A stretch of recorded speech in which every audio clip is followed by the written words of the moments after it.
आज हम आपको दिखाएंगे simple to do breathing exercises जिसको बोलते हैं प्राणायाम। 3 बेसिक टाइप के प्राणायाम होते हैं। पहला होता है पूरक, ब्रीदिंग इन कंप्लीटली। दूसरा होता है रेचक, that is breathing out, exhalation.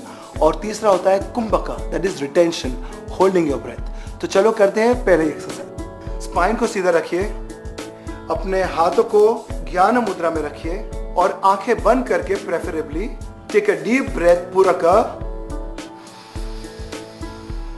अभी करेंगे ब्रीदिंग आउट।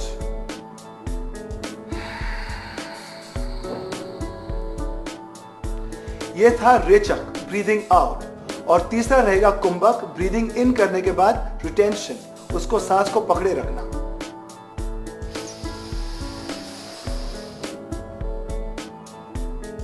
होल्ड करना है, जिससे कार्बन डाइऑक्साइड की टॉलरेंस बढ़ जाती है। तो इस एक्सरसाइज और अभ्यास से आपके ब्रेन को ऑक्सीजन की मात्रा कमी कभी महसूस नहीं होगी। योगा में कपालभाति प्राणायाम एक संजीवनी प्राणायाम है। कपाल का मतलब है फोरहेड और भाति का मतलब है तेज। तो आइए करते कपालभाति। हाथों को फिर से ज्ञान मुद्रा में लेके जाइए। एक लंबी सांस खींचकर अपने पेट को ब्रीद आउट करके, कांस्टेंट कंटिन्यूअस ब्रीद आउट करके आप ये कपालभाति करेंगे। जैसे कि कपालभाति बिगिनर्स 20 बार कर सकते हैं और 3 सेट कर सकते हैं 20-20 टाइम, और थोड़े एडवांस में 60 टाइम्स कर सकते हैं और फिर 3 सेट कर सकते हैं। एडवांस 100 टाइम्स कर सकते हैं और super advance even 300 times at a go कर सकते हैं। कपालभाति के ढेर सारे गुण हैं। पहला गुण, कपालभाति से वेट घटता है, क्योंकि कपालभाति से डिटॉक्स होता है, क्लेंजिंग होता है, रिफाइनिंग होती है बॉडी की। और जहां कहीं भी रिफाइनिंग हो, क्लेंजिंग हो या इम्प्यूरिटीज को बाहर निकाल फेंकना हो, वहां पर वेट घटना ही है।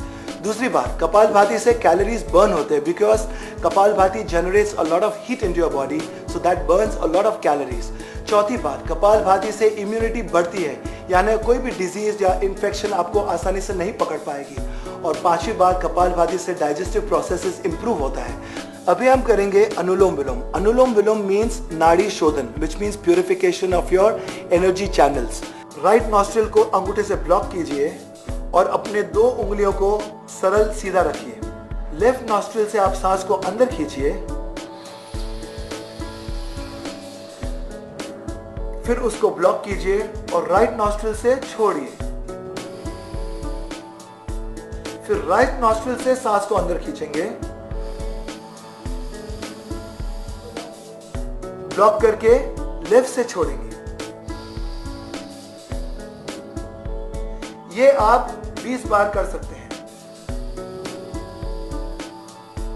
मानसिक, शारीरिक और आध्यात्मिक संतुलन के लिए ये अनुलोम विलोम बहुत ही अच्छा है। उसके विशेष गुण ये है कि उससे हाइपरटेंशन की क्योर हो सकती है, ब्लड प्रेशर बहुत ही अच्छा हो जाएगा आपका। दूसरा, साइकोलॉजिकल इम्बैलेंस भी करेक्ट हो सकती है। तीसरा, इमोशनल अपसेट्स भी करेक्ट हो सकता है। आदमी तन, मन और आत्मा से स्वस्थ हो जाएगा। आज का तीसरा प्राणायाम है भ्रामरी। भ्रामरी का मतलब है बम्बल बी साउंड। ये बम्बल बी साउंड करने से ENT, ईयर्स, नोज और थ्रोट के जितने भी इम्बैलेंसेस हैं, जितने भी प्रॉब्लम्स हैं, सारे दुरुस्त हो जाते हैं, करेक्ट हो जाते हैं। अपने ईयर लोब्स को दबाइए,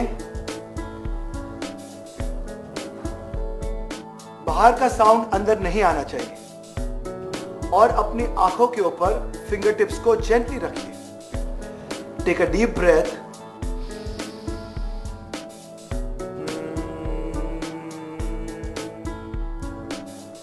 तो ये था भ्रामरी। भ्रामरी करने से ब्रेन बहुत ही फ्रेश हो जाता है। अंदर वाइब्रेशन करने से आपके अंदर के ब्रेन कॉन्वोल्यूशंस ज्यादा एक्साइट हो जाते हैं, इग्नाइट हो जाते हैं और आप एकदम वाइब्रेंट और रेडियंट हो जाते हैं। तो वक्त है आज के टिप का। A pranayama a day keeps a doctor away. तो आप एक प्राणायाम तो रोज ही करना प्लीज। जमीला लखनऊ से लिखती हैं कि सीढ़ी चढ़ते वक्त उसकी सांसें फूल जाती है।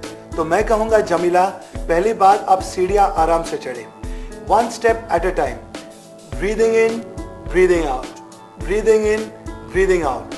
अगर आप अपनी सांसों को रेगुलेट करके सीढ़ियां चढ़ेंगी तो आपकी सांसें कभी भी नहीं फूलेंगी।